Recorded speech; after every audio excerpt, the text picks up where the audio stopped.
Et il reste encore quelques hameaux, petits villages isolés où les unités de la sécurité civile déploient tous leurs moyens pour venir en aide aux habitants sinistrés. Ainsi, le village de Durban-Corbière, c'est dans l'Aude, où se trouvaient aujourd'hui nos envoyés spéciaux Joël Bruyandet et Olivier Journia.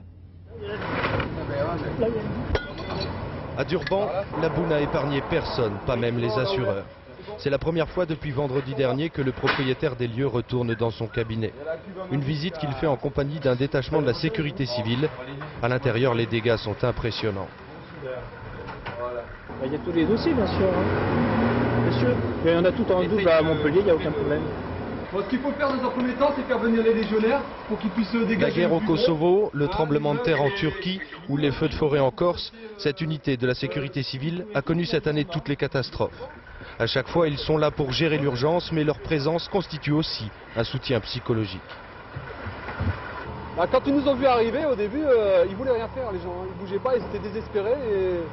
Et c'est quand ils nous ont vu travailler, ils ont commencé à prendre espoir. Et là, tout le monde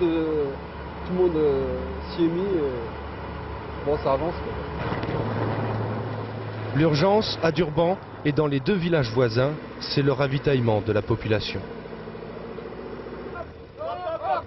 Ici, la sécurité civile travaille avec les militaires pour acheminer de la nourriture et surtout de l'eau vers Cascastel, un village qui dépend encore de l'hélicoptère.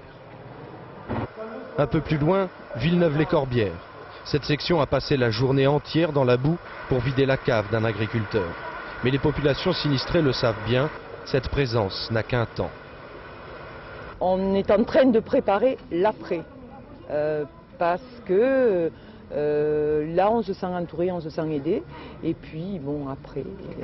Vous savez qu'ils vont partir? On sait qu'ils vont partir, oui, et c'est vrai que ça va nous faire défaut, mais bon, on va essayer de trouver un relais. La sécurité civile devrait rester ici encore une petite semaine. Elle laissera derrière elle les équipes d'EDF, de l'équipement, qui prendront le relais pour des mois de travaux.